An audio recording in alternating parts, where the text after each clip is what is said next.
I gave a Coke to a single mother while her car was broken down. It was the best thing I ever did. Many years ago when I was working as a mechanic in a shop with 4 other guys, a young woman pulled onto our lot with clouds of steam coming from under the hood of her car. I went out to see if she had pulled in to have us work on her car. She said that she stopped because she thought her car was on fire. She was just trying to make it home. I assured her that her car wasn't on fire and that it was steam from her car overheating. I raised the hood and did a quick check and nothing was visibly wrong. We didn't have much business, so I told her that we could put water in the radiator after the car cooled off for a while and see if anything was leaking. It was blazing hot outside and she had 2 small children with her, so I told her she could bring her children and sit in the customer waiting area where it was cooler. She needed to use the phone to call her dad to come and help her. When they were inside, the children saw the Coke machine and started asking for a soda. She told them no, that she didn't have the money for sodas. We kept a cigar box full of change. I bought 3 Cokes and gave them all one. I told her that we always gave customers cold drinks while they waited. When her car cooled off, I put water in the radiator and I saw water leaking from the bottom of the water pump, a sure sign that it was the problem. She had not been able to reach anyone who could help her. She was becoming more distraught by the minute. She told me that she didn't have any money or anyone who could help her. She was on the verge of breaking down in tears. I tried to calm her down and asked her to wait while I checked on something. I went to the other mechanics, explained the situation, and asked if everyone would pitch in some money to buy a water pump for her car. I told them that if we got the water pump, I would do the work to replace it. We used the shop phone and called one of our suppliers to get the water pump. It cost about $20 if I remember correctly. We all put the money together to buy it. One of the guys ran down to the parts store and bought the pump while the rest of us pushed her car into the work bay. By the time he got back, we had the old water pump off. She was still trying to reach anyone who could help her, with no luck. She kept saying that she didn't have the money to pay for any repairs, and I kept telling her not to worry about it. I put the new water pump on, filled the radiator with water, and started the car to make sure it was fixed. It was all good. I drained the water out and was going to put antifreeze in when another one of the guys said we should replace the thermostat as well. We kept those in stock, so he replaced it and we filled it up with antifreeze. One of the other guys checked the oil and it was low, so we put oil in, and then everyone started checking everything. We put air in the tires, checked all of the other fluids, and made sure everything was good. I asked her if I could test drive it to make sure it was fixed, and she said okay. She had very little gas, so I drove to the gas station, filled the tank up with gas, and drove it back to the shop. When I got back, I told her everything was good and she shouldn't have any more trouble. She kept saying she didn't have the money to pay us. She was about to cry again.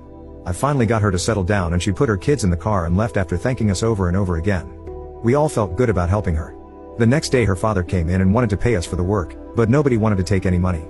He said that she was struggling to raise 2 children on her own. He said she had been working 2 jobs but was still barely getting by. He thanked us and we became their family mechanics, and he referred all of his friends to our shop. We all felt so good about helping her that we decided to do more. We went to the owner of the shop and told him that we wanted to do something and we needed his help. We wanted him to put up some money, and we would put up some money in our time and labor to help people who couldn't afford to repair their cars. He didn't agree right away, but we finally convinced him. We told him that it would be great for business, good word of mouth advertising as a shop that helped people while other shops didn't care.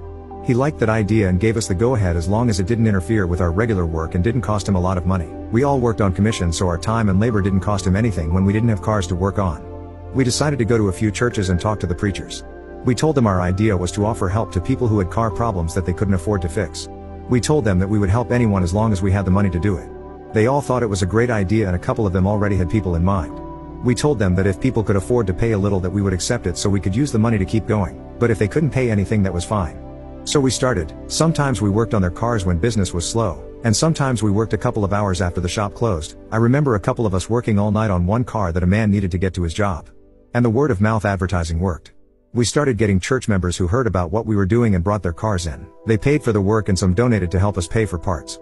One church member donated an old car to us with a bad transmission.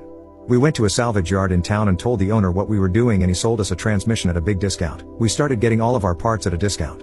We fixed everything on the car, new brakes, tires, oil change, tune-up, and made sure it was a good solid car. Then we went back to the churches to find someone who really needed a car. We found a family whose car had blown an engine and traded it for our car. Then we rebuilt the engine and did the same thing with it.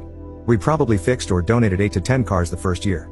The work we were doing made us all feel good, even the owner, who started putting up more money for the major repairs. Eventually, word reached our local newspaper about the charity work we were doing. They contacted the owner about doing a story. There was a big story in the Sunday paper about it. Of course, when they interviewed the owner, the story changed some. It miraculously became his idea to do it, and it was his plan to give something back to the community. We laughed about it and didn't care if he took all the credit. We did the work because it made us feel good. After a couple of years, I moved on to a different job, but they continued to do the work until the owner passed away from a heart attack and the shop closed. I was sad to hear about it. He really was a good guy.